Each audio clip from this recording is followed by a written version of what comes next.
Hello friends, कैसे हैं आप सब। आई होप आप सब अच्छे होंगे। तो चलिए, हमने जो लूसेंट की सीरीज़ स्टार्ट की थी, आज उसका ये 8वां वीडियो है। आपने अगर जो पीछे के 7 वीडियोस हैं उन्हें नहीं देखा है तो चैनल में प्लेलिस्ट बनी हुई है, आप उसको पूरा अच्छे से कवर करके तभी इस वीडियो पे आइए। और अगर आप चैनल पे पहली बार आए हैं तो चैनल को सब्सक्राइब कर लें, वीडियो को लाइक भी करें, साथ में अपने फ्रेंड्स के साथ शेयर भी करें।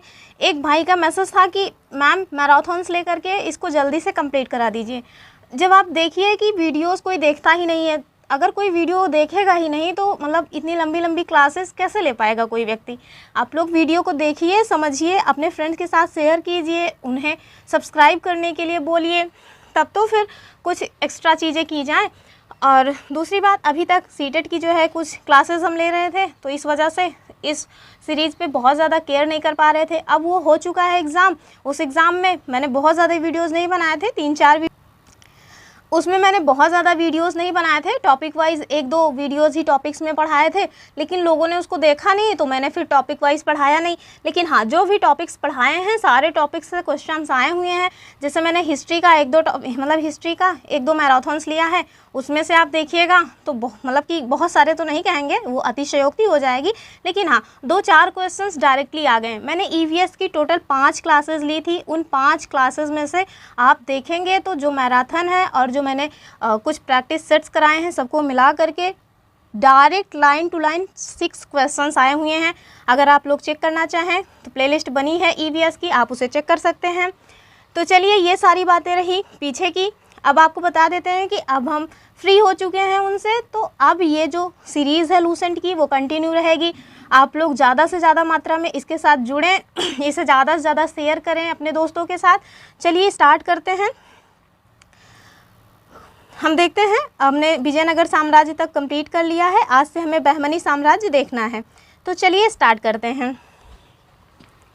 जो बहमनी साम्राज्य है इसके बारे में, मोहम्मद बिन तुगलक के टाइम पीरियड में 1347 ईस्वी में हसन गंगू ने बहमनी साम्राज्य की स्थापना की। वह अलाउद्दीन हसन बहमन शाह के नाम से सिंहासन पर बैठते हैं। इन्होंने अपनी जो राजधानी थी उसे गुलबर्गा में बनाया और इनकी जो राजभाषा थी वो थी मराठी। आगे बता रहे हैं कि इसने अपने साम्राज्य को 4 प्रांतों में, जिसमें कि गुलबर्गा, दौलताबाद, बरार एवं बीदर शामिल है, इसमें अपने इन्होंने साम्राज्य को बांट रखा था। फिर कह रहे हैं कि इनकी जो मृत्यु है 11 फरवरी 1358 को हो जाती है और इनकी मृत्यु के पश्चात फिर इनके जो पुत्र रहते हैं, जिनका नाम रहता है मोहम्मद शाह प्रथम, ये सुल्तान बनते हैं और इनके टाइम पीरियड में ही पहला वेधशाला लिखा हुआ है, जबकि ये होगा वेधशाला। फिर कह रहे हैं सिहाबुद्दीन अहमद प्रथम ने अपनी राजधानी गुलबर्गा से हटाकर बीदर में स्थानांतरित कर दिया और बीदर का नया नाम मुहम्मदाबाद भी रख दिया था। आगे मोहम्मद तृतीय जो हैं, इनके टाइम पीरियड की बात हो रही है कि मोहम्मद तृतीय के शासनकाल में ख्वाजा जहां की उपाधि से जो महमूद गवां हैं उन्हें प्रधानमंत्री नियुक्त किया गया था। महमूद गवां ने बीदर में एक महाविद्यालय की स्थापना कराई। रियाजुल इंसा नाम से महमूद गवां के पत्रों का संग्रह किया गया। कुछ इंपॉर्टेंट पॉइंट्स दिए हुए हैं, जैसे कि बहमनी वंश के जो प्रमुख शासक रहे हैं और उनका टाइम पीरियड क्या रहा है ये बताया जा रहा है। जैसे कि जो मोहम्मद शाह प्रथम थे, इनका टाइम पीरियड था 1358 से 1375 और अलाउद्दीन मुजाहिद शाह, इनका जो समय काल है वो है 1375 से 1378 और जो दाऊद प्रथम है इनका समय है 1378। जो मोहम्मद शाह द्वितीय हैं उनका टाइम पीरियड है 1378 से 1397। ताजुद्दीन फिरोज 1397 से 1422 और सिहाबुद्दीन अहमद प्रथम 1422 से 1436। अलाउद्दीन अहमद द्वितीय 1436 से 1458। उसके बाद फिर जो सुल्तान शमसुद्दीन मोहम्मद तृतीय हैं, इनका टाइम पीरियड है 1463 से 1482 ईस्वी। आगे देखते हैं।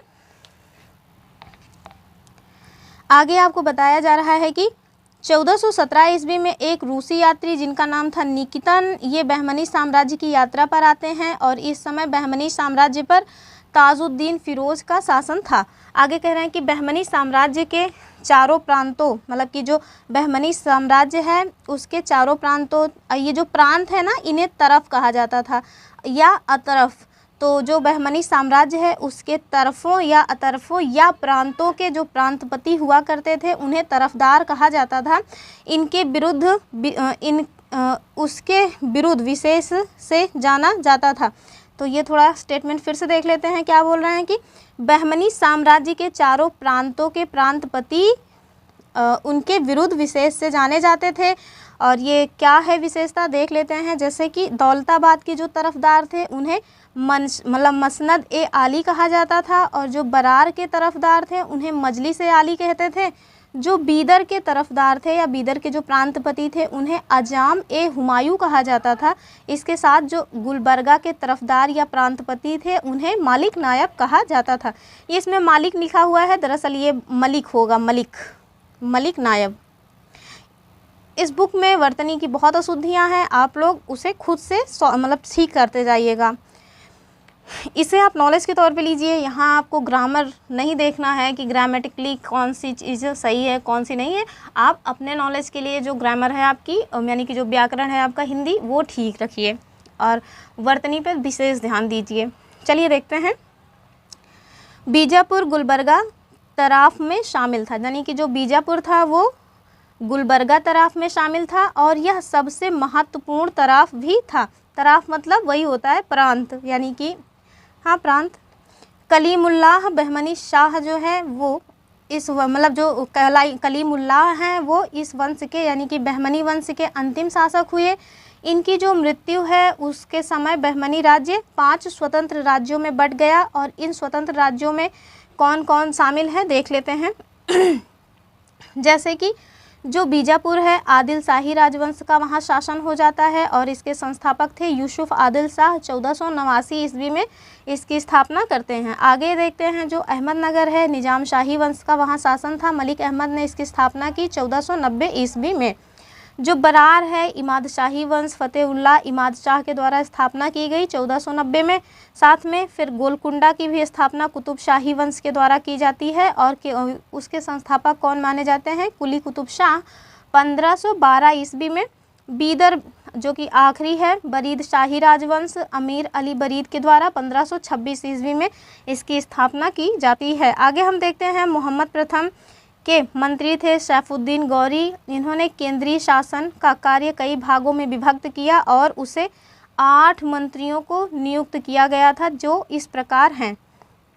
पहला है वकील सल्तनत। ये क्या काम करते थे, तो ये दिल्ली के मलिक नायब के समान थे। वजील ए कुल, जो ये वजील ए कुल है, मेरे ख्याल से यहाँ वजीर होना चाहिए था। अब सभी मंत्रियों के कार्यों का निरीक्षण करते थे वकील को छोड़कर। अमीर जुमला अर्थ विभाग के अध्यक्ष थे। वजीर ए अशरफ विदेश नीति एवं दरबार संबंधी कार्यों के निष्पादन किया करते थे। जो नाजिर हैं वह अर्थ विभाग से संबंधित थे। साथ में पेशवा वकील ए सल्तनत के सहायक थे। कोतवाल जो है वो नगर के मुख्य पुलिस अधिकारी थे। साथ में जो सद्र जहाँ हैं यानी कि सद्र ए जहाँ, वो न्याय विभाग धर्म तथा दान विभाग के अध्यक्ष थे। फिर हम देखते हैं कि सुल्तान के महल तथा दरबार की सुरक्षा के लिए विशेष अंगरक्षक सैनिक दल था, जिन्हें साख ए खेल कहा जाता था, और ये 4 भागों या नौबत में विभाजित थे, जिसके मुख्य अधिकारी सर ए नौबत हुआ करते थे। बहमनी राज्य में कुल 18 शासक हुए, जिन्होंने टोटल 175 वर्ष तक शासन किया। फिर जो स्वतंत्र प्रांतीय राज्यों की स्थापना हुई उन्हें देखते हैं। तो जौनपुर पहले है। तो जौनपुर की स्थापना फिरोज शाह तुगलक ने अपने भाई जौना खां की स्मृति में कराई थी, और ये जौना खां कौन है आप मुझे बताइएगा। जौनपुर में स्वतंत्र सरकी राजवंश की स्थापना मलिक सरवर, जिन्हें ख्वाजा जहां के नाम से जाना जाता है, इन्होंने की। ख्वाजा जहां को मलिक उस सर्क यानी पूर्व का स्वामी की उपाधि से 1394 ईस्वी में फिरोज शाह तुगलक के पुत्र सुल्तान महमूद ने दिया था। और जौनपुर के अन्य प्रमुख शासकों में है मुबारक शाह, जिनका समय है 1399 से 1402। फिर शमसुद्दीन इब्राहिम शाह, जिनका समय है 1402 से 1436, और उसके बाद महमूद शाह, और इनका समय है 1436 से 51। फिर हुसैन शाह आते हैं 1458 से 1500 के बीच। आगे कह रहे हैं कि लगभग 75 वर्ष तक स्वतंत्र रहने के बाद जौनपुर पर बहलोल लोदी का कब्जा हो गया था, और ये बहलोल लोदी कहीं कहीं आपको बकलोल लोदी भी लिखा मिल जाएगा। आगे कह रहे हैं कि जो सरकी शासन है इसके अंतर्गत विशेषकर इब्राहिम शाह के समय जौनपुर में साहित्य एवं स्थापत्य कला के क्षेत्र में विकास हुआ और इसके कारण जौनपुर को भारत के सिराज, ये सिराज नहीं होगा, सिराज होगा, सिराज के नाम से जाना गया।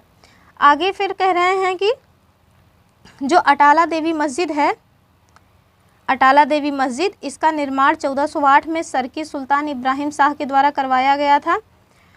और अटाला देवी जो मस्जिद है उसका निर्माण इन्होंने मतलब कि उसकी नींव डाल के नहीं करवाई थी, पहले से ही वहाँ पे विजय चंद्र, जो राजा विजय चंद्र थे, कन्नौज के राजा विजय चंद्र, इनके द्वारा एक अटाला देवी के मंदिर बनवाई गई थी, उसी को तोड़ करके इन्होंने उस वहाँ पे अटाला देवी मस्जिद का निर्माण करवा दिया था। तो ये जो तोड़ फोड़ है ये आज से नहीं चल रही है, हमेशा से ही होता आ रहा है। फिर आगे हम देखते हैं कि जामी मस्जिद का जो निर्माण है 1470 ईस्वी में हुसैन शाह सरकी के द्वारा किया गया था। जो झजरी मस्जिद है 1430 ईस्वी में इब्राहिम सरकी के द्वारा, एवं लाल दरवाज़ा मस्जिद का निर्माण मुहम्मद शाह के द्वारा 1450 में किया गया। फिर कश्मीर के बारे में देख लेते हैं, ये इसे तो बहुत अच्छे से क्वेश्चन बन जाते हैं, जैसे कि सुहादेव, मेरे ख्याल से ये सुहादेव होना चाहिए था। सुहादेव नामक एक हिंदू ने 1301 ईस्वी में कश्मीर में हिंदू राज्य की स्थापना की। फिर आगे बता रहे हैं कि 1339-40 में कश्मीर में शाह मीर के द्वारा प्रथम मुस्लिम वंश की स्थापना की जाती है। कश्मीर के प्रथम मुस्लिम शासक शाह मीर थे, जो शमसुद्दीन शाह मीर के नाम से गद्दी पर बैठते हैं, और इन्होंने जो अपनी राजधानी है वो इंद्रकोट में स्थापित की थी। अलाउद्दीन ने राजधानी इंद्रकोट से हटाकर अलाउद्दीनपुर यानी कि श्रीनगर में स्थापित किया। हिंदू मंदिरों एवं मूर्तियों को तोड़ने के कारण सुल्तान सिकंदर को बुत शिकन कहा गया। आगे कह रहे हैं कि 1420 में जैनुल आबदीन सिंहासन पर बैठते हैं। इनकी धार्मिक सहिष्णुता के कारण इन्हें कश्मीर के अकबर के नाम से जाना जाता है, और ये क्वेश्चन पीसीएस में भी पूछा गया है और छोटे बड़े सारे एग्जाम्स में क्वेश्चन पूछा गया है। एक ये, और जो बड़ी बहन के नाम से कश्मीर में जानी जाती थी रानी दिद्दा, ये दोनों तो कश्मीर का फेवरेट क्वेश्चन है। फिर जैनुल आबदीन फारसी, संस्कृत, कश्मीरी, तिब्बती आदि भाषाओं के ज्ञाता थे। इन्होंने महाभारत और राज तड़ंगनी को फारसी में अनुवाद करवाया था। 1588 में अकबर ने कश्मीर को फिर अपने साम्राज्य यानी मुगल साम्राज्य में मिला लिया। फिर बंगाल के बारे में देखते हैं। इख्तियारुद्दीन मोहम्मद बिन बख्तियार खिलजी ने बंगाल को दिल्ली सल्तनत में मिलाया। गयासुद्दीन तुगलक ने बंगाल को 3 भागों में विभाजित किया। एक तो उत्तरी बंगाल जो था उसको लखनौती कहा, सोनार जो गांव है उसको पूर्वी बंगाल, तथा जो सतगांव है उसे दक्षिणी बंगाल में विभक्त किया। आगे देखते हैं कि 1345 ईस्वी में हाजी इलियास बंगाल के विभाजन को समाप्त कर शमसुद्दीन इलियास शाह के नाम से बंगाल के शासक बनते हैं। पांडुआ में अदीना मस्जिद का निर्माण 1364 में सुल्तान सिकंदर शाह ने करवाया। और बंगाल के जो शासक थे गयासुद्दीन आजम शाह 1389 से 1409 में अपनी न्यायप्रियता के लिए ये प्रसिद्ध थे। फिर हम देखते हैं अलाउद्दीन हुसैन शाह 1493 से 1518 ईस्वी में अपनी राजधानी को पंडुआ से गौड़ स्थानांतरित करते हैं। महाप्रभु चैतन्य अलाउद्दीन के समकालीन थे। अलाउद्दीन ने सत्यपीर नामक आंदोलन की शुरुआत की थी। साथ में हम देखते हैं जो मालाधर बसु हैं, इन्होंने अलाउद्दीन के शासनकाल में ही श्री कृष्ण विजय की रचना कर गुणराज खान की उपाधि धारण की। इनके जो बेटे थे सत्यराज खान की उपाधि इन्हें दी गई। आगे हम देखते हैं कि नासरुद्दीन नुसरत शाह ने गौड़ में बड़ा सोना एवं कदम रसूल मस्जिद का निर्माण करवाया। फिर हमें मालवा के बारे में बताया जा रहा है कि जो मालवा है दिलावर खान ने 1401 में मालवा को स्वतंत्र घोषित किया। फिर हम देखते हैं दिलावर के पुत्र थे अलफ खां हुशंग शाह की उपाधि धारण कर 1405 में मालवा के शासक बनते हैं। इन्होंने अपनी राजधानी को धारा से मांडू स्थानांतरित किया। फिर हम देखते हैं मालवा में खिलजी वंश की स्थापना महमूद शाह ने की। गुजरात के शासक बहादुर शाह ने मोहम्मद शाह द्वितीय को युद्ध में परास्त कर उसकी हत्या कर दी और मालवा को गुजरात में मिला लिया। फिर हम देखते हैं कि जो मांडू का किला है उसका निर्माण हुशंग शाह ने करवाया था। इस किले में सर्वाधिक महत्वपूर्ण जो है वो है दिल्ली दरवाज़ा। फिर आगे कह रहे हैं कि बाज बहादुर एवं रूपमती का महल, इसका निर्माण सुल्तान नासरुद्दीन शाह के द्वारा करवाया गया था। जो हिंडोला भवन या दरबार हॉल है इसका निर्माण हुशंग शाह के द्वारा करवाया गया। फिर कह रहे हैं कि जहाज महल का निर्माण गयासुद्दीन खिलजी ने मांडू में करवाया। ये सारी संरचनाएं पूछी जा सकती हैं आपसे। और जो कुश्क महल है उसको महमूद खिलजी ने फतेहाबाद नामक स्थान पर बनवाया था। फिर हम गुजरात के बारे में देखते हैं।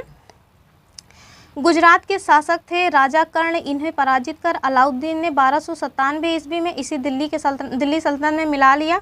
1391 में मोहम्मद शाह तुगलक के द्वारा नियुक्त गुजरात का सूबेदार जफर खान ने सुल्तान मुजफ्फर शाह की उपाधि ग्रहण कर 1407 में गुजरात का स्वतंत्र सुल्तान बन जाता है। फिर हम देखते हैं गुजरात के जो प्रमुख शासक थे उसमें हैं अहमद शाह 1411 से 1452, महमूद बेगड़ा 1458 से 1511 और हम देखते हैं बहादुर शाह 1527 से 1537। और ये जो महमूद बेगड़ा है ना, खाने पीने के लिए बहुत ज़्यादा प्रसिद्ध थे, बहुत ज़्यादा खाया पिया करते थे। अहमद शाह ने अशावल के निकट साबरमती नदी के किनारे अहमदाबाद नामक नगर बसाया और पाटन से जो राजधानी है उसको हटाकर अहमदाबाद को अपनी राजधानी बनाया। फिर हम देखते हैं गुजरात का सबसे प्रसिद्ध शासक महमूद बेगड़ा ही थे। महमूद बेगड़ा ने गिरनार के निकट मुस्तफ़ाबाद नामक नगर और चंपानेर के निकट मुहम्मदाबाद नगर बसाया था। फिर 1572 में अकबर ने गुजरात को अपने साम्राज्य में मिला लिया। आगे फिर मेवाड़ के बारे में बताया गया है। अलाउद्दीन खिलजी ने 1303 में मेवाड़ के गुहिलौत राजवंश के शासक रत्न सिंह को पराजित कर मेवाड़ को दिल्ली सल्तनत में मिलाया। गुहिलौत वंश की एक शाखा जिसे हम सिसोदिया वंश के नाम से जानते हैं, इसके शासक थे हमीर देव। इन्होंने मोहम्मद तुगलक को हराकर पूरे मेवाड़ को स्वतंत्र करा लिया। फिर कह रहे हैं कि राणा कुंभा ने 1448 में चित्तौड़ में एक विजय स्तंभ की स्थापना की। ये क्वेश्चन पूछा जा चुका है। और आगे कह रहे हैं कि खानवा का युद्ध 1527 में राणा सांगा एवं बाबर के मध्य हुआ, जिसमें बाबर विजयी होते हैं। और इसके साथ ही हम देखते हैं कि 1576 में हल्दी घाटी का युद्ध होता है राणा प्रताप और अकबर के बीच, जिसमें अकबर फिर जीत जाते हैं। आगे कह रहे हैं कि मेवाड़ की राजधानी थी चित्तौड़गढ़। जहांगीर ने मेवाड़ को मुगल साम्राज्य में मिला लिया। फिर हम खानदेश के बारे में देखते हैं।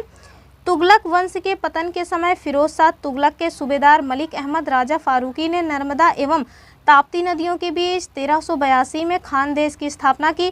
खानदेश की जो राजधानी थी वो बुरहानपुर थी और इसकी जो सैनिकों का जो हेड क्वार्टर या मुख्यालय था वो असीरगढ़ में था। और 1601 में अकबर ने फिर खानदेश को भी मुगल साम्राज्य में मिला लिया। अब हम देखते हैं सूफी आंदोलन के बारे में। जो लोग सूफी संतों से शिष्यता ग्रहण करते थे उन्हें मुरीद कहा जाता था, यानी कि जो लोग सूफी बन जाते थे, किसी गुरु से जो कानून फुकवाया जाता है हिंदू धर्म में, वो जब करवा लेते थे तो उन्हें फिर मुरीद बोला जाता था। सूफी जिन आश्रमों में निवास करते थे उन्हें खानकाह या मठ कहा जाता था। सूफियों के धर्म संघ या बाशरा, ये सारा नहीं होगा, बाशरा होगा, इस्लामी सिद्धांत के समर्थक, और बेशरा, ये शारा यहाँ भी नहीं होगा, शरा होगा, शरा। बेशरा ऐसे लोग थे जो इस्लामी सिद्धांत से बंधे हुए अपने आप को नहीं मानते थे। तो इन दो जो है पार्ट्स में ये विभाजित थे, एक बाशरा और दूसरा बेशरा। फिर हम देखते हैं भारत में चिश्ती एवं सुहरावर्दी सिलसिले की जड़ें काफ़ी गहरी थी। 1192 ईस्वी में मोहम्मद गौरी के साथ ख्वाजा मोइनुद्दीन चिश्ती भारत आए। इन्होंने यहाँ चिश्ती परंपरा की शुरुआत की। चिश्ती परंपरा का जो हेडक्वार्टर यानी मुख्य केंद्र था वो था अजमेर। आगे हम देखते हैं चिश्ती परंपरा के कुछ अन्य महत्वपूर्ण संतों में शामिल थे निज़ामुद्दीन औलिया, बाबा फरीद, बख्तियार काकी एवं शेख बुरहानुद्दीन गरीब। बाबा फरीद जो है वो बख्तियार काकी के शिष्य थे। फिर हम देखते हैं जो बाबा फरीद हैं उनकी रचनाएं आपको गुरु ग्रंथ साहिब में मिल जाएंगी और ये बहुत ही इम्पॉर्टेंट क्वेश्चन बनता है। आगे हम देखते हैं कि बाबा फरीद के दो महत्वपूर्ण शिष्य थे जिसमें शामिल हैं निज़ामुद्दीन औलिया और अलाउद्दीन साबिर। और हम देखते हैं हज़रत निज़ामुद्दीन औलिया ने अपने जीवन काल में दिल्ली के 7 सुल्तानों का शासन देखा था और ये कथन सेम टू सेम अमीर खुसरो के लिए भी अप्लाई होता है। हम आगे देखते हैं कि हज़रत जो निज़ामुद्दीन औलिया थे इनके प्रमुख शिष्य थे शेख सलीम चिश्ती, अमीर खुसरो, अमीर हसन देहलवी। आगे हम देखते हैं कि शेख बुरहानुद्दीन गरीब ने 1340 में दक्षिण भारत में क्षेत्रों में यानी कि दक्षिण भारत के क्षेत्रों में चिश्ती संप्रदाय की शुरुआत की और दौलताबाद को अपना हेडक्वार्टर यानी कि मुख्यालय बनाया। सूफियों के सुहरावर्दी धर्म संघ या सिलसिला की स्थापना शेख सिहाबुद्दीन उमर सुहरावर्दी ने की थी, किंतु 1262 ईस्वी में इसके सुदृढ़ संचालन का जो श्रेय है शेख बदरुद्दीन जकारिया को जाता है। इन्होंने सिंध एवं मुल्तान को अपना केंद्र बनाया और सुहरावर्दी धर्म संघ के जो अन्य प्रमुख संत थे उसमें शामिल हैं जलालुद्दीन तबरीजी, सैयद सुखजोश, सैयद सुर्ख, जोश और बुरहान आदि। फिर हम देखते हैं सुहरावर्दी सिलसिला के मतलब सुहरावर्दी सिलसिला ने राज्य के संरक्षण को स्वीकार किया था। आगे बता रहे हैं कि जो शेख अब्दुल्ला हैं यानी कि शेख अब्दुल्ला सत्तारी, इन्होंने सत्तारी सिलसिले की स्थापना की और इन्होंने इसका जो केंद्र बनाया वो बिहार में बनाया। फिर कादरी धर्म संघ या सिलसिले की स्थापना सैयद अबुल कादिर अल जिलानी ने बगदाद में की थी। भारत में इस सिलसिले के प्रवर्तक मोहम्मद गौस माने जाते हैं। इस सिलसिले के अनुयायी जो हैं वो गाने बजाने के विरोधी थे। ये लोग शिया मत के भी विरुद्ध थे। फिर देखते हैं कि जो राजकुमार दारा हैं, दारा सिकोह जिन्हें मतलब औरंगजेब ने निपटाया था, वही दारा सिकोह ये जो हैं और ये शाहजहाँ के जेठ पुत्र रहते हैं। इन्होंने कादरी सिलसिले के मुल्ला शाह से अपनी शिष्यता ग्रहण की थी। फिर हम देखते हैं नक्शबंदी धर्म संघ या सिलसिले की स्थापना ख्वाजा उबैदुल्लाह ने की। भारत में इस सिलसिले की स्थापना ख्वाजा बकी बिल्लाह ने की थी। भारत में इसे के व्यापक प्रचार का श्रेय बकी बिल्लाह के शिष्य अकबर के समकालीन शेख अहमद सरहिंदी को जाता है। फिरदौसी सुहरावर्दी सिलसिले की एक शाखा है जिसका कार्य क्षेत्र कहाँ पे था, बिहार में, और इस सिलसिले को शेख शरीफुद्दीन याहिया ने लोकप्रिय बनाया। जो याहिया है वह ख्वाजा निजामुद्दीन के शिष्य थे। फिर हम भक्ति आंदोलन को देख लेते हैं और ये बहुत ही इम्पोर्टेंट टॉपिक है। वैसे मैं देख रही हूँ जो लूसेंट है ना वो अपने आप में बहुत इम्पोर्टेंट है। उसका एक जो स्टेटमेंट है वो अपने आप में एक क्वेश्चन है जो कहीं भी किसी भी एग्ज़ाम में पूछा जा सकता है। आपको इंडिया में कोई भी एग्ज़ाम देना हो आप आराम से लूसेंट पढ़ सकते हैं। लूसेंट आपको नुकसान नहीं करेगी। आप जो भी लूसेंट में अपना समय लगाएंगे वो निरर्थक कभी नहीं जाएगा। तो चलिए आगे देखते हैं। भक्ति आंदोलन। 6ठी शताब्दी में भक्ति आंदोलन की शुरुआत तमिल क्षेत्र से हुई जो कर्नाटक और महाराष्ट्र में फैल गई। भक्ति आंदोलन का विकास 12 अलवार वैष्णव संतों और 63 नैनार शैव संतों ने किया। शैव संत अप्पार ने पल्लव राजा महेंद्र वर्मन को शैव धर्म स्वीकार करवाया। फिर हम देखते हैं भक्ति कवि संतों को संत कहा जाता था और उनके 2 समूह थे। प्रथम समूह वैष्णव संत थे जो महाराष्ट्र में लोकप्रिय हुए। वे भगवान विठोबा के भक्त थे। विठोबा पंथ के जो संत हैं विठोबा पंथ के संत और उनके अनुयायी बरकरी या तीर्थयात्री पंथ कहलाते थे क्योंकि हर वर्ष पंढरपुर की तीर्थ यात्रा पर ये लोग जाया करते थे। इसी वजह से इन्हें क्या कहा जाता था, तीर्थयात्री पंथ के नाम से जानते थे। आगे हम देखते हैं दूसरा समूह पंजाब एवं राजस्थान के हिंदी भाषी क्षेत्रों में सक्रिय था और इनकी निर्गुण भक्ति हर विशेषता से परे भगवान की भक्ति में आस्था थी। भक्ति आंदोलन को दक्षिण भारत से उत्तर भारत में रामानंद के द्वारा लाया गया। एक कोट है, भक्ति दक्षिण उपजी लाए रामानंद। आगे भी एक स्टेटमेंट है जो मुझे याद नहीं है दरअसल अभी। फिर कहते हैं बंगाल में कृष्ण भक्ति की प्रारंभिक प्रतिपादकों में ये यहाँ पे बंगाल में कृष्ण भक्ति की नहीं होना चाहिए, के होना चाहिए था। बंगाल में कृष्ण भक्ति के प्रारंभिक, हाँ यहाँ हो जाएगा के, यहाँ की नहीं होगा। बंगाल में कृष्ण भक्ति के प्रारंभिक प्रतिपादकों में विद्यापति ठाकुर और चंडीदास शामिल थे। फिर हम आगे देखते हैं।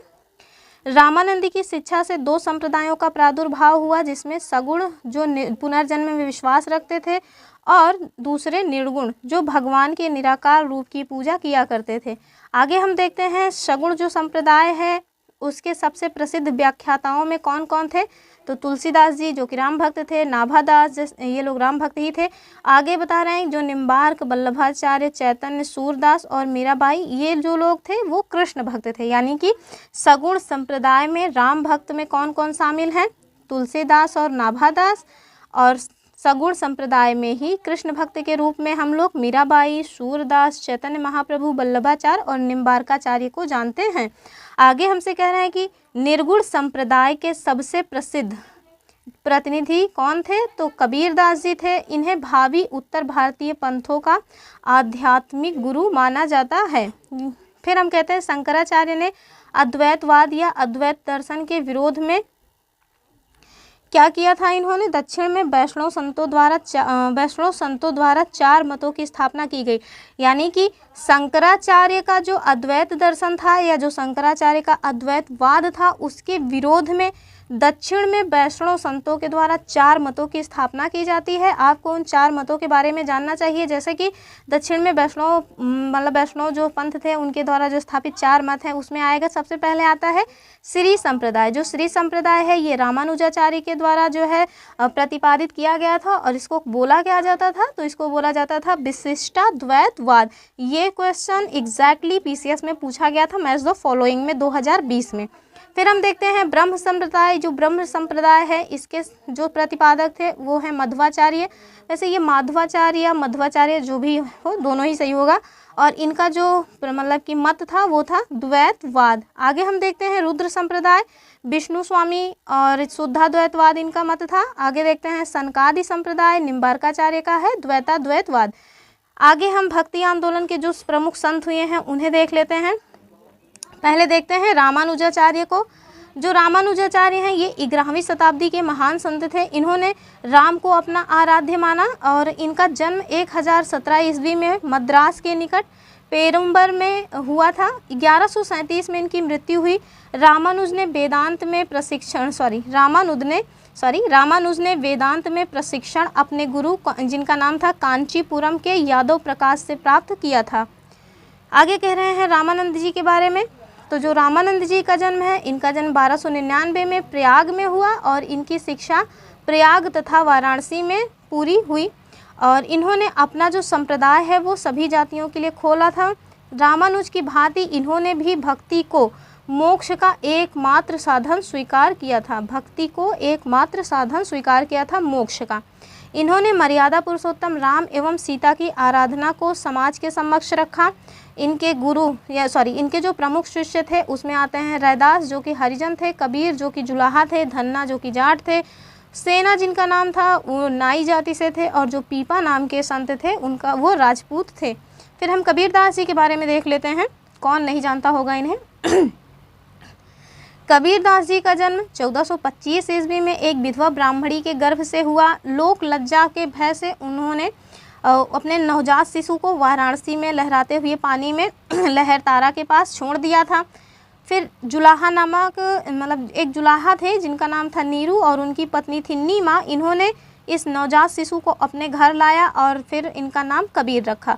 उन्होंने यानी कि जो कबीरदास जी हैं इन्होंने राम, रहीम, हज़रत, अल्लाह आदि को एक ही ईश्वर के अनेक रूप माने। इन्होंने जाति प्रथा, धार्मिक कर्मकांड, बाह्य आडंबर, मूर्ति पूजा, जप तप, अवतार आदि जो अवतारवाद है इन सब का घोर विरोध किया, और एकेश्वरवाद में आस्था व्यक्त की एवं निराकार ब्रह्म की उपासना को इन्होंने महत्व दिया।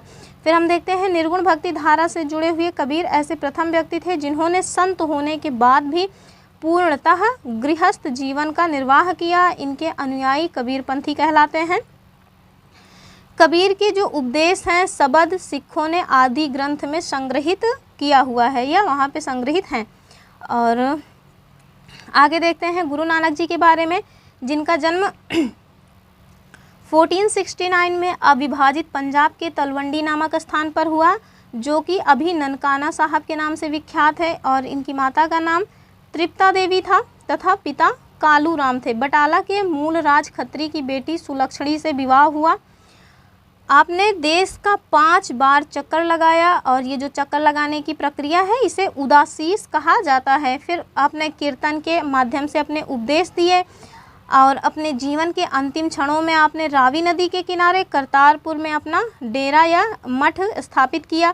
अपने जीवन काल में ही आपने आध्यात्मिक आधार पर अपने पुत्रों की जगह अपने शिष्य जिनका नाम था भाई लहना, बाद में जो कि गुरु अंगद के नाम से विख्यात हुए, उन्हें अपना उत्तराधिकारी नियुक्त किया। आपकी जो मृत्यु है वो 1539 में कहाँ पे हो जाती है? करतारपुर में। और अभी भारत और पाकिस्तान की मध्य करतारपुर कॉरिडोर जो बनाया गया है वो इसी वजह से बनाया गया है।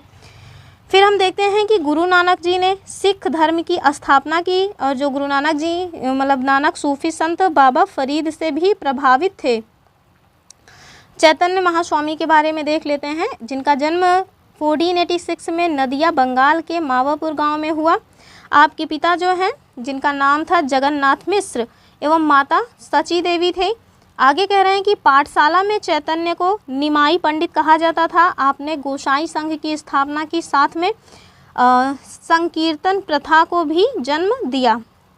आपके दार्शनिक सिद्धांत को अचिंत भेदाभेद के नाम से जाना जाता है। और फिर उसके बाद कह रहे हैं कि सन्यासी बनने के बाद बंगाल छोड़ करके पुरी यानी कि उड़ीसा में आप चले गए थे, जहां आपने 2 दशक तक भगवान जगन्नाथ की उपासना की। और हम देखते हैं श्री मद वल्लभाचार्य जी, जो कि इनका जो जन्म है 1479 यानी 1479 में चंपारण या कहाँ वाराणसी में हुआ था। आगे बता रहे हैं कि आपके जो पिता हैं उनका नाम था लक्ष्मण भट्ट और आपकी माता यल्लम गरु थी। आगे कह रहे हैं कि जो आपका विवाह है वो महालक्ष्मी के साथ हुआ, जिससे आपके 2 पुत्र उत्पन्न हुए, जिनका नाम था गोपीनाथ और इनका जन्म हुआ 1511 में, तथा विट्ठलनाथ और इनका जन्म हुआ 1516 में यानी कि 1516 में। आपने गंगा यमुना संगम के समीप अरैल नामक स्थान पर अपना निवास स्थान बनाया। वल्लभाचार्य ने भक्ति साधना पर विशेष जोर दिया। आपने भक्ति को मोक्ष का साधन बताया। इसके साथ साथ आपने भक्ति मार्ग को पुष्टि मार्ग भी कहा, यानी कि भक्ति मार्ग को पुष्टि मार्ग किसके द्वारा किया मतलब कहा गया, तो श्रीमद वल्लभाचार्य के द्वारा। आगे फिर गोस्वामी तुलसीदास जी के बारे में बताया जा रहा है। आपका जन्म कहाँ हुआ, तो उत्तर प्रदेश के बांदा जिले में राजापुर गांव में 1554 में हुआ। और आपने एक रचना रचित रखी है जिसका नाम है रामचरितमानस। हिंदुओं में शायद ही कोई ऐसा घर हो जिनके घरों में रामचरितमानस की कोई प्रति ना हो, सभी के पास है। बहुत ही प्रसिद्ध रचना है, इवन रामचरितमानस का तो पाठ कराया जाता है, तो इसकी प्रसिद्धि बहुत ज़्यादा है। आगे हम देखते हैं धन्ना के बारे में। धन्ना जी का जो जन्म है 1415 में एक जाट परिवार में हुआ था। राजपुताना में बनारस आ करके आप रामानंद जी के शिष्य बन जाते हैं। कहा जाता है कि आपने भगवान की जो मूर्ति है उसको हठात भोजन कराया था। फिर हमने रैदास जी के बारे में बताया गया है। रैदास जो थे ये मतलब कि जाति से चमार थे, जिन्हें गांधी जी ने हरिजन कहा। ये मतलब आप रामानंद के 12 शिष्यों में से एक थे। आपके पिता का नाम था रघु तथा माता का नाम था घुरबिनिया। आप जूता बना करके अपना जीविका पार्जन किया करते थे। मीराबाई ने आपको अपना गुरु माना है। आपने रायदासी या रैदासी भी कहीं कहीं लिखा मिलता है, रैदासी, तो इस संप्रदाय की स्थापना की थी। आगे हम देखते हैं कि दादू दयाल जी के बारे में बताया गया है। तो दादू दयाल जी जो थे वो कबीर के अनुयायी थे। इनका जन्म यानी कि आपका जन्म 1554 में कहाँ होता है, अहमदाबाद में हुआ। और आपका संबंध धुनिया जाति से था। सांभर में आकर के आपने ब्रह्म संप्रदाय की स्थापना की थी। और अकबर ने धार्मिक चर्चा के लिए आपको एक बार फतेहपुर सीकरी बुलाया था, लेकिन आप जो है जाने से मना ही कर दिए थे। आपने निपख नामक आंदोलन की भी शुरुआत की थी। तो चलिए मुगल साम्राज्य को भी स्टार्ट कर देते हैं। आप कम से कम डेली कम से कम 1-1 घंटे की क्लास तो लेंगे ही, ताकि ये जल्दी से जल्दी कंप्लीट हो सके। तो देखते हैं मुगल साम्राज्य के बारे में। मुगल वंश के संस्थापक थे बाबर एवं उत्तरवर्ती मुगल शासक तुर्क एवं सुन्नी मुसलमान था। यानी कि जो बाबर था वह उत्तरवर्ती मुगल शासक तुर्क एवं सुन्नी मुसलमान था। बाबर ने मुगल वंश की स्थापना के साथ ही पादशाही की स्थापना की थी, और जिसके तहत शासक को बादशाह कहा जाता था। आगे हम बाबर के बारे में कुछ बातचीत दी गई है, इसको देख लेते हैं। तो चलिए देखते हैं। बाबर 1526 से 1530 तक इनका भारत में समयकाल रहा है। तो इनका जन्म देख लेते हैं। बाबर का जन्म 24 जनवरी 1483 को हुआ। इनके पिता का नाम उमर शेख मिर्ज़ा था, जो कि फरगना नामक एक छोटे से राज्य के शासक थे। बाबर फरगना की गद्दी पर 8 जून 1494 ईस्वी को बैठा। बाबर ने 1507 में बादशाह की उपाधि धारण की, जिसे अब तक किसी तैमूर शासक ने धारण नहीं की थी। आगे बता रहे हैं कि बाबर के 4 पुत्र थे, हुमायूं, कामरान, अस्करी और हिंदाल। बाबर ने भारत पर 5 बार आक्रमण किया। बाबर का भारत के विरुद्ध किया गया जो पहला अभियान था 1519 में था, यूसुफ जाई जाति के विरुद्ध। और इस अभियान में बाबर ने बाजौर और भेरा को अपने अधिकार में कर लिया। बाबर को भारत पर आक्रमण करने का जो निमंत्रण है वो पंजाब के शासक दौलत खां लोधी एवं मेवाड़ के शासक राणा सागा ने दिया। वैसे भी कहते हैं घर का भेदी लंका ढाए, तो वही हालात है। इन लोगों ने बाहर से उसको बुलाया और फिर इसने देख ही रहे हैं, ये 1600 में आते हैं 1857 तक 1600 में 1526 में ही आ जाते हैं। और 1526 में आने के बाद इनका टाइम 1857 की क्रांति तक चलता रहता है। इतना लंबा समय काल बिताते हैं और उसमें हाथ किसका रहता है? तो यहीं जो रहने वाले लोग थे उन्हीं का हाथ रहता है। अपने घर के मामलों में इन लोगों ने बाहर वालों को खुद ही आमंत्रण कर दिया कि आप आओ हमारे घर के मामलों में टांग अड़ाओ। और आज भी यही चीज़ें हो रही हैं। हम लोग देखते हैं हमारे घरों में जो ये दुनिया भर के झगड़े होते रहते हैं ना, आज हमारे घरों में एकता नहीं दिखती है। इसमें सबसे बड़ा कारण है कि हम अपने घर के जो मसले हैं उसे खुद ना सुलझा करके बाहर वालों को उसमें इंटरफेयर करने का मौका दे देते हैं। तो चलिए देखते हैं। पानीपत के प्रथम युद्ध में बाबर ने पहली बार तुगलमा युद्ध नीति एवं तोपखाने का प्रयोग किया। उस्ताद अली एवं मुस्तफ़ा बाबर के दो प्रसिद्ध निशानेबाज थे जिसने पानीपत के प्रथम युद्ध में भी पार्टिसिपेट किया था। फिर बाबर के द्वारा जो युद्ध लड़े गए हैं उन्हें देख लेते हैं। पहले हम देखते हैं पानीपत का पहला युद्ध 21 अप्रैल 1526 को इब्राहिम लोदी एवं बाबर के मध्य होता है, जिसमें बाबर विजयी रहता है। वैसे भी यहाँ जितने भी युद्ध करेगा बाबर वो सब में विजयी रहेगा। फिर होता है खानवा का युद्ध 17 मार्च 1527 से राणा सांगा एवं बाबर के मध्य, इसमें भी बाबर विजयी रहा। चंदेरी का युद्ध हुआ 29 जनवरी 1528 मेदिनी राय एवं बाबर, इसमें भी बाबर मतलब विजयी रहते हैं। फिर घाघरा का युद्ध हुआ 6 मई 1529 को अफगानों एवं बाबर के मध्य, इसमें भी बाबर विजयी ही रहते हैं। फिर आगे हम देखते हैं बाबर को अपनी उदारता के लिए कलंदर की उपाधि दी गई थी। आगे देख रहे हैं कि खानवा का जो युद्ध हुआ था उसमें विजय के बाद बाबर ने गाजी की उपाधि धारण की, गाजी। फिर 30 जनवरी 1528 को जहर दे देने के कारण राणा सांगा की मृत्यु हो गई। करीब 48 वर्ष की आयु में 26 दिसंबर 1530 को आगरा में बाबर की मृत्यु हो जाती है। प्रारंभ में बाबर का जो शव है उसको आगरा के आराम बाग में दफनाया गया, बाद में काबुल में फिर उसके द्वारा चुने गए स्थान पर दफनाया गया था। वैसे तो इनके धर्म में माना जाता है कि कब्र को नहीं खोदा जाता, पर इन लोगों ने इस तरह की चीज़ें की हैं। मेरे गांव में भी एक घटना इस तरह की घटी है। लगभग 6-7 दिन के बाद डेड बॉडी को निकाल करके बाहर ले जाके कहीं और दफनाया गया था। फिर हम देखते हैं करीब 48 वर्ष की आयु में 26 दिसंबर 1530 ईस्वी को आगरा में बाबर की मृत्यु हुई थी। प्रारंभ में हो गया, ये तो मैंने बता ही दिया। फिर आगे देखते हैं कि बाबर ने अपनी आत्मकथा बाबरनामा की रचना की, जिसका अनुवाद बाद में फ़ारसी भाषा में अब्दुल रहीम खाने खाना ने किया था। और ये जो अब्दुल रहीम खाने खाना है ये अकबर के टाइम पीरियड में आते हैं। और इन्हें जो है अब्दुल रहीम खाने खाना को अपना पुत्र माना था अकबर ने। ये पुत्र थे बैरम खां और सलीमा बेगम के। आगे हालांकि ये सारी चीज़ें हो सकता है आए ही। फिर हम देखते हैं कि बाबर को मुबई खान नामक पद्म शैली का जन्मदाता भी माना जाता है। बाबर प्रसिद्ध नक्शबंदी सूफ़ी ख्वाजा उबैदुल्ला अहरार के अनुयायी थे और इनका उत्तराधिकारी फिर कौन होता है? हुमायूं, जो ज़िंदगी भर लड़खड़ाते रहे और लड़खड़ाते लड़खड़ाते एक दिन मर गए। ऐसा नेल पूल ने हुमायूं के बारे में कहा है। मैं कुछ नहीं कह रही हूँ भाई, मैं कौन होती हूँ कुछ कहने वाली। तो चलिए हुमायूं का समय देख लेते हैं 1530 से 1556। इनका हम जो समय देखेंगे वो दो मतलब कि भागों में पार्टिसिपेट करके देखेंगे। एक तो हम 1530 से स्टार्ट ही कर रहे हैं और उसके बाद 1540 में जो एक युद्ध होता है जिसका नाम है कन्नौज का युद्ध, उसके बाद तो फिर इनको भागना ही पड़ जाता है। फिर उसके बाद ये बाद में आते हैं लगभग 1554-55 के आसपास और 1556 में इनकी मृत्यु हो जाती है। तो चलिए देखते हैं। नासिरुद्दीन हुमायूं 29 दिसंबर 1530 को आगरा में 23 वर्ष की अवस्था में सिंहासन पर बैठे। गद्दी पर बैठने से पहले जो हुमायूं हैं वो बदख्शा के सूबेदार थे। फिर अपने पिता के निर्देश के अनुसार हुमायूं ने अपने राज्य का बंटवारा अपने भाइयों में कर दिया। इसने कामरान को काबुल, कंधार, मिर्ज़ा अस्करी को संभल और मिर्ज़ा हिंदाल को अलवार एवं मेवाड़ की जागीरें दी थी। अपने चचेरे भाई सुलेमान मिर्ज़ा को हुमायूं ने बदख्शां वाला प्रदेश दिया हुआ था। 1533 में हुमायूं ने दीने पनाह नामक एक नए नगर की स्थापना की। जो चौसा का युद्ध है 25 जून 1539 को हो जाता है।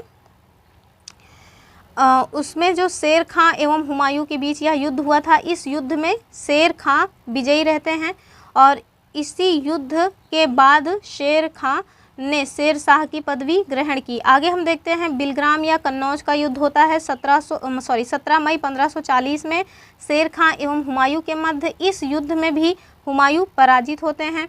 शेर खां ने आसानी से आगरा एवं दिल्ली पर कब्जा कर लिया। बिलग्राम जो युद्ध हुआ इसके बाद हुमायूं सिंध चले जाते हैं। जहां उन्होंने 15 वर्ष तक घुमक्कड़ों जैसा निर्वासित जीवन व्यतीत किया। फिर निर्वासन के समय हुमायूं ने हिंदाल के आध्यात्मिक गुरु फारसवासी सिया मीर बाबा दोस्त उर्फ मीर अली अकबर जामी की पुत्री हमीदा बानो बेगम से 29 अगस्त 1541 में निकाह किया। कालांतर में इन्हीं हमीदा बेगम से ही अकबर जैसे महान सम्राट का जन्म हुआ। फिर हम देखते हैं 1555 में हुमायूं ने पंजाब के सूरी शासक सिकंदर को पराजित कर पुनः दिल्ली पर फिर अपना अधिकार जमा लिया। हुमायूं ने जो युद्ध लड़े उन्हें देख लेते हैं क्रम से, क्योंकि ये सारे जो युद्ध वगैरह हैं ना उनको क्रोनोलॉजी ही सेट करने को आजकल क्वेश्चन पूछे जा रहे हैं। अब इस टाइप के क्वेश्चन थोड़ा कम ही बनते हैं कि देवरा का युद्ध कब हुआ या बिलग्राम का युद्ध कब हुआ या किन के मध्य हुआ, तो इस टाइप के क्वेश्चन नहीं बनते हैं। आपको क्रम सजाने के लिए आ जाएगा या फिर मैच द फॉलोइंग या स्टेटमेंट वाइज, तो इस तरह से क्वेश्चन पूछने का जो चलन है वो बढ़ चुका है। हम देखते हैं इन्होंने 1531 में देवरा का युद्ध लड़ा, फिर 1539 में चौसा का युद्ध, बिलग्राम का जो युद्ध हुआ 1540 में और सरहिंद का युद्ध 1555 में, और यही इनका लास्ट युद्ध है भी। 1 जनवरी 1556 को दीन पनाह भवन में स्थित पुस्तकालय की सीढ़ियों से गिरने के कारण इनकी मृत्यु हो जाती है। यानी कि इन्होंने अपनी मृत्यु की स्थापना खुद ही करवाई थी, दीन पनाह इन्होंने ही बनवाया था ना, और वहीं से गिर करके ये फिर हम देखते हैं हुमायूं नामा की रचना गुलबदन बेगम ने की थी, और गुलबदन बेगम इनकी बहन थी, यानी कि बाबर की पुत्री थी। और ये क्वेश्चन दरअसल ये वाला जो क्वेश्चन है ये जो 2023 का उत्तर प्रदेश PCS हुआ था उसमें पूछा गया था। चलिए आगे देखते हैं। हुमायूं ज्योतिष में विश्वास करते थे, इसलिए इन्होंने सप्ताह के 7 दिन 7 रंग के कपड़े पहनने के नियम बनाए थे। मेरे पापा भी यही किया करते थे पहले।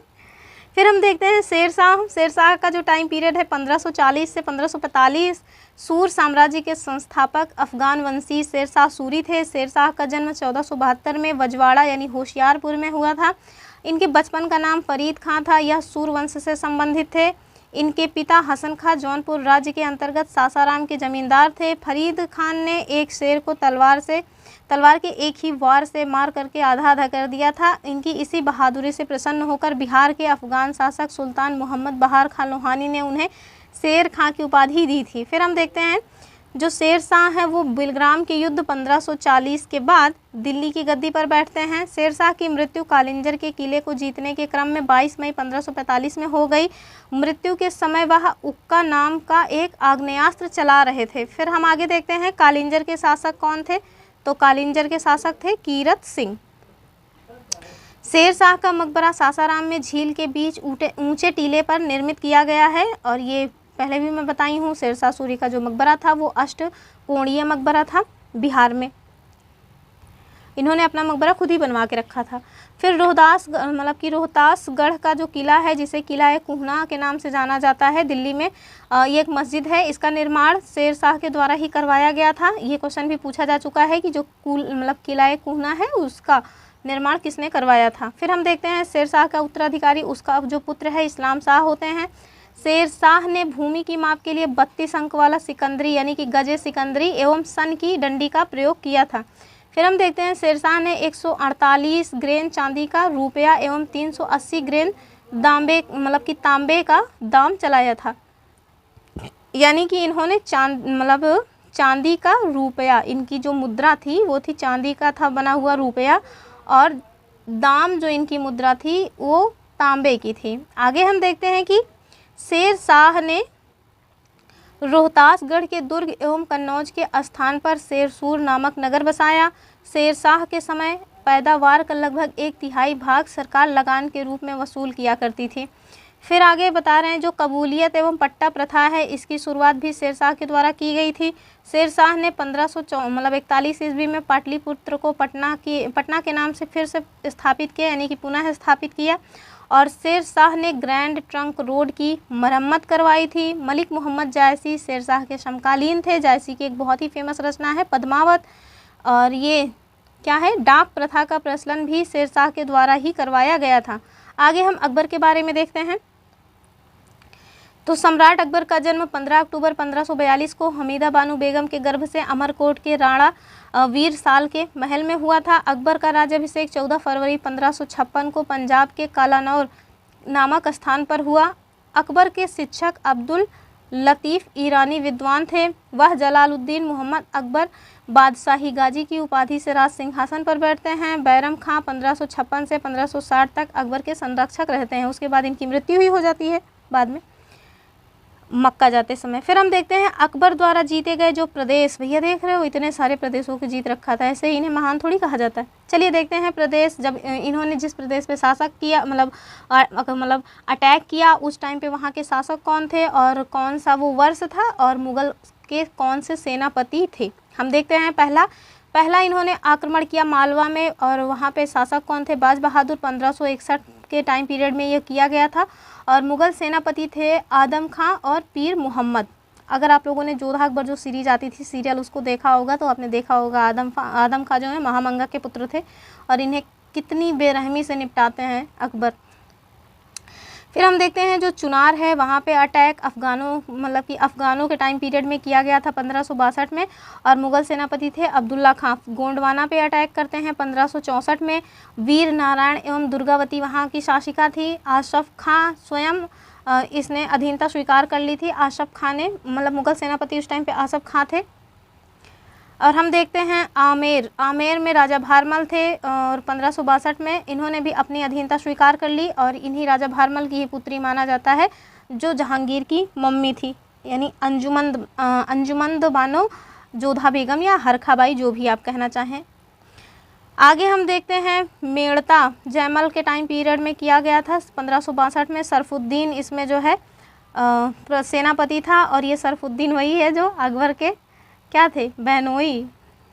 फिर हम देखते हैं मेवाड़ पे शासक उस टाइम पे कौन थे, उदय सिंह एवं राणा प्रताप। ये 1568 का समय काल है और इसमें तो स्वयं अकबर ही सेनापति थे।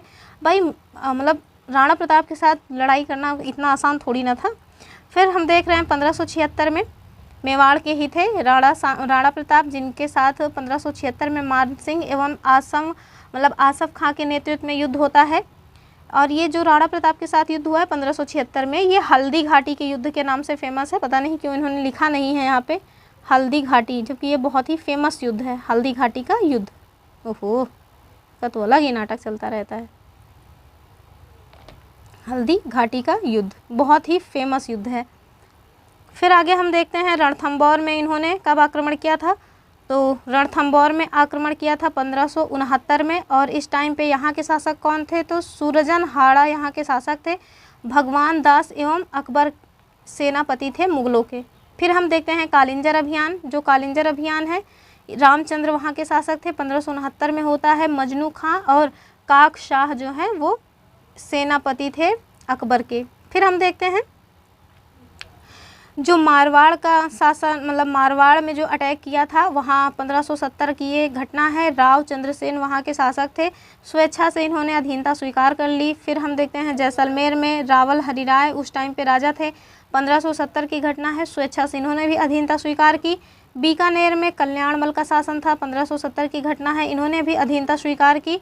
फिर गुजरात में जब इन्होंने अटैक किया, मुजफ्फर खां तृतीय वहाँ के शासक थे, 1571 की ये बात है। खाने आजम सम्राट अकबर की सेनापति थे। फिर हम देखते हैं बिहार एवं बंगाल दाऊद खां वहाँ के शासक थे, 1574 से 76 की बात है। मुनीम खां और खान खाना ने किया था, सेनापति थे। मानसिंह एवं अकबर जो है उसके सेनापति थे मुग़लों के।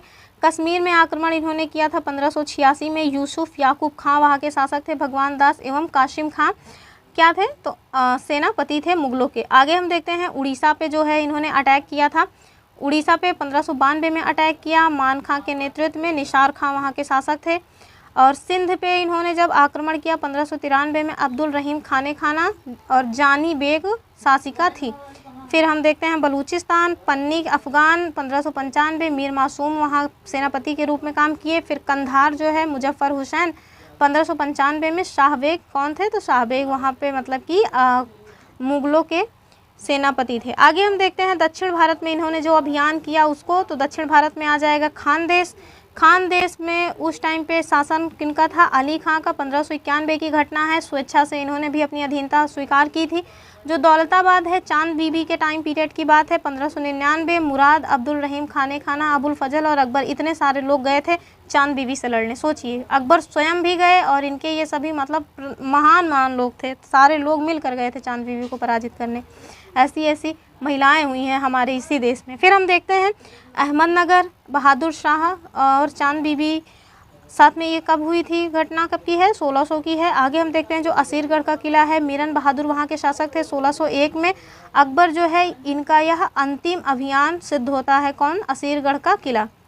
और इनके लिए एक बहुत ही फेमस कोट है कि जो असीरगढ़ का किला है, इसके दरवाजे को अकबर ने सोने की चाबी से खोला था, सोने की चाबी से खोला था, क्योंकि इन्होंने इस अभियान में बहुत सारा पैसा, मतलब कि बहुत सारा सोना चांदी वेस्ट किया था, ऐसे ही उसको जीतने में ये सफल नहीं हुए थे। फिर हम देखते हैं पानीपत की जो दूसरी लड़ाई है। पानीपत की दूसरी लड़ाई 5 नवंबर 1556 को अकबर और हेमू के बीच हुई। मक्का की तीर्थ यात्रा के दौरान पाटन नामक स्थान पर मुबारक खां नामक युवक ने बैरम खां की हत्या कर दी। ये वही बैरम खां हैं जिनके पुत्र हैं खाने खाना। फिर हम देखते हैं मई 1562 में अकबर ने हरमदल से अपने आप को पूर्णतः मुक्त कर लिया, और इसी के साथ फिर माना जाता है कौन सा, एक पेटीकोट शासन का अंत माना जाता है 1562 से ही, जब अकबर ने अपने आप को हरमदल से पूर्णतः मुक्त कर लिया था, तो उसी को माना जाता है। हम देखते हैं हल्दी घाटी का जो युद्ध है 18 जून 1576 को मेवाड़ के शासक महाराणा प्रताप एवं अकबर के मध्य हुआ, और इस युद्ध में अकबर विजयी होते हैं। इस युद्ध में मुगल सेना का नेतृत्व मान सिंह एवं आसफ शाह कर रहे थे, और ये कहीं कहीं माना जाता है कि अकबर विजयी हुए, कभी कहीं कहीं आपको मिल जाएगा कि राणा प्रताप विजयी हुए। तो ये युद्ध का क्या परिणाम रहा, ये डाउटफुल है। आगे हम देखते हैं अकबर का सेनापति था मान सिंह, और ये मान सिंह वही थे जो जोधाबाई या अंजुमन बानो बेगम के कौन थे? भतीजे थे। फर्जंद की उपाधि इन्हें दी थी अकबर ने। हम देखते हैं महाराणा प्रताप की मृत्यु 57 वर्ष की उम्र में 19 जनवरी 1597 को हुई थी, और गुजरात विजय के दौरान अकबर सर्वप्रथम पुर्तगालियों से मिलते हैं, यहीं उन्होंने सर्वप्रथम समुद्र को देखा था। फिर हम देखते हैं दीन इलाही धर्म के प्रधान पुरोहित अकबर थे। दीन इलाही धर्म स्वीकार करने वाले प्रथम एवं हिंदू शासक जो थे उन्हें बीरबल कहा जाता है, यानी कि बीरबल ने दीन इलाही धर्म को स्वीकार किया था। फिर हम देखते हैं अकबर ने जैन धर्म के जैन आचार्य हरि विजय सूरी को जगत गुरु की उपाधि दी थी, और राजस्व प्राप्ति की जो जब्ती प्रणाली है अकबर के शासनकाल में प्रचलित थी। और ये जो जब्ती प्रणाली है, ये जो 7 जुलाई को सीटेट का एग्ज़ाम हुआ है ना, उसमें पूछा गया है। थोड़ा मतलब लैंग्वेज चेंज करके पूछी गई है, लेकिन यही उसका आंसर है। फिर हम देखते हैं अकबर के दीवान थे राजा टोडरमल, इन्होंने 1580 में दहसाला बंदोबस्त की व्यवस्था लागू की थी। अकबर के दरबार के जो प्रसिद्ध संगीतकार थे वो थे तानसेन। तानसेन को इन्होंने यानी कि अकबर ने मियाँ की उपाधि दी थी, जो कि क्वेश्चन पूछा गया, मियाँ की उपाधि, लेकिन ये क्वेश्चन पीसीएस में नहीं यूपीएससी में पूछा गया है। फिर हम देखते हैं अकबर के दरबार में प्रसिद्ध चित्रकार थे जिनका नाम था अब्दुस समद, और आगे दसवंत एवं बसावन अकबर के दरबार के चित्रकार थे। और ये जो दसवंत हैं इन्हें ना उसमें जो जोधा वाली सीरीज आती थी जोधा अकबर, उसमें जोधा के बहन का पति बताया गया है दसवंत को। फिर हम बता रहे हैं अकबर के शासनकाल के प्रमुख गायक थे तानसेन, बाज बहादुर, बाबा रामदास एवं बैजू बावरा। फिर अकबर की शासन प्रणाली की जो प्रमुख विशेषता थी वो थी मनसबदारी प्रथा। इवन मनसबदारी प्रथा को स्टार्ट भी अकबर ने ही किया था। और आगे अकबर के समकालीन जो प्रसिद्ध सूफी संत थे जिनका नाम था शेख सलीम चिश्ती, और इन्हीं से प्रभावित होकर के या इन्हीं के आशीर्वाद से जो है जहांगीर का जन्म होता है। इसी वजह से जहांगीर को जो अकबर थे वो शेखू बाबा कह के पुकारा करते थे। फिर हम देखते हैं अकबर की मृत्यु कब हो जाती है, 16 अक्टूबर 1605 को, और इसे आगरा के निकट कहाँ दफनाया गया था, सिकंदरा में। स्थापत्य कला के क्षेत्र में अकबर की महत्वपूर्ण जो कृतियाँ हैं वो हैं दिल्ली में हुमायूं का मकबरा, आगरा का लाल किला, फतेहपुर सीकरी में शाही महल, दीवाने खास, पंचमहल, बुलंद दरवाज़ा, जोधाबाई का महल, इबादत खाना, और इलाहाबाद का किला और लाहौर का किला। तो ये सारे स्थापत्य हैं अकबर के टाइम पीरियड के। फिर हम देखते हैं अकबर के दरबार को सुशोभित करने वाले जो नवरत्न थे, नवरत्न उसमें कौन कौन थे? बीरबल, अबुल फजल, टोडरमल, भगवान दास, तानसेन, साथ में मान सिंह, अब्दुल रहीम खाने खाना, मुल्ला दो प्याजा और हकीम हुकाम, ये नवरत्नों में शामिल थे। फिर आगे अबुल फजल के बड़े भाई जो थे उनका नाम था फैजी, इन्होंने अकबर के दरबार में राजकवि के पद पर ये आसीन थे। अबुल फजल ने अकबरनामा ग्रंथ की रचना की, वह दीन इलाही धर्म के मुख्य पुरोहित थे। बीरबल के जो बचपन का नाम था वो था महेश दास। संगीत सम्राट तानसेन का जन्म ग्वालियर में हुआ था। इनकी प्रमुख कृतियां थी मियाँ की टोडी, मियाँ का मल्हार, मियाँ का सारंग आदि। कंठाभरण वाणी विलास की जो उपाधि है अकबर ने तानसेन को दी थी। साथ में भी मैंने आपको बताया कि जो मियाँ उपाधि है वो भी अकबर ने ही दी थी तानसेन को। आगे हम देखते हैं अकबर ने भगवान दास जो कि आमेर के राजा भारमल के पुत्र थे, इन्हें अमीर उल उमरा की उपाधि दी थी। कुछ इंपॉर्टेंट पॉइंट्स हैं, देख लेते हैं। जैसे कि अकबर के टाइम में जो महत्वपूर्ण कार्य हुए हैं उसको देखते हैं और ये क्वेश्चन पूछे जाते हैं, बहुत इंपॉर्टेंट है भी। जैसे इन्होंने दास प्रथा का अंत किया 1562 में, और जो हरम दल है जो उससे मुक्ति 1562, तीर्थ यात्रा की समाप्ति 1563, जजिया कर की समाप्ति 1564।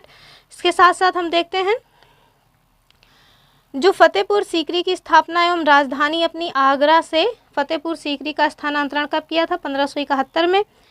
साथ में इबादत खाना जो है उसकी स्थापना 1575 में की थी और इबादत खाने में सभी धर्मों के लोगों के प्रवेश की अनुमति थी।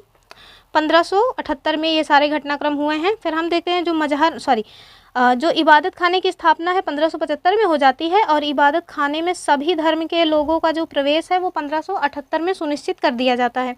मजहर की घोषणा 1579 में, दीन इलाही की स्थापना 1582, इलाही संवत की शुरुआत 1583, साथ में राजधानी लाहौर से स्थानांतरित किया 1585 में। आगे फिर हमें 2-4 पॉइंट्स और बचे हैं, उसके बाद हम समाप्त करेंगे। अकबर के बाद हम आगे की जो क्लास है अगली बार में देखेंगे, वरना बहुत बड़ा हो जाएगा। चलिए देखते हैं। यूसुफ जाइयों के विद्रोह को दबाने के दौरान बीरबल की हत्या हो जाती है। 1602 में सलीम जहांगीर के निर्देश पर दक्षिण से आगरा की ओर आ रहे अबुल फजल को रास्ते में वीर सिंह बुंदेला नामक सरदार ने हत्या कर दी थी। आगे हम देखते हैं मुगल सम्राट अकबर ने अनुवाद विभाग की भी स्थापना करवाई थी। नकीब खां, अब्दुल कादिर बदायूनी तथा शेख सुल्तान ने रामायण एवं महाभारत का फारसी अनुवाद किया।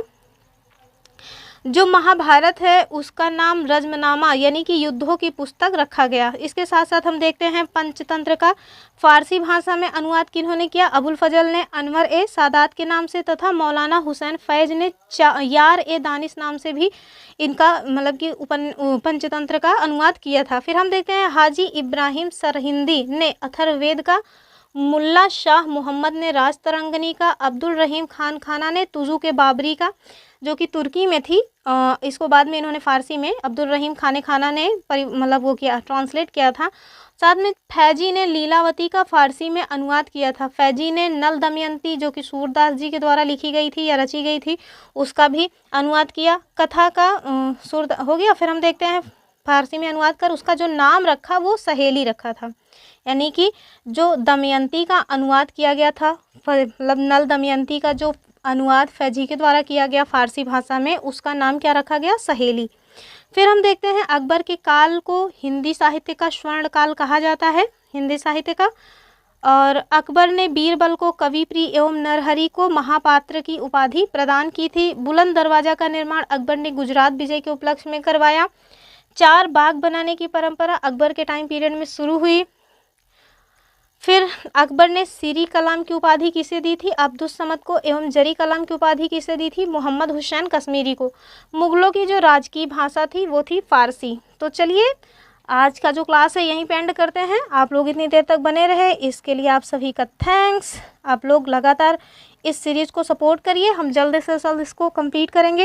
वैसे भी मेरा मेन फोकस है कि ये जो सीरीज़ है वो यूपी पीसीएस का जो हमारा अक्टूबर में एग्ज़ाम होना है उसके पहले हम इसको कंप्लीट भी कर लें और हो सके तो एक आध बार कुछ क्वेश्चंस के माध्यम से इसको रिवाइज भी कर लें। जैसा हो सकेगा हम वैसा करेंगे। आप लोगों की सपोर्ट की ज़रूरत है, आप लोग जैसा सपोर्ट करेंगे इस सीरीज़ को वैसे ही चीज़ें इसमें होंगी। तो चलिए फिर मिलेंगे अपनी इसी सीरीज़ में नेक्स्ट वीडियो के साथ। तब तक के लिए आप लोग स्वस्थ रहें, मस्त रहें, पढ़ाई लिखाई करते रहें। Bye bye.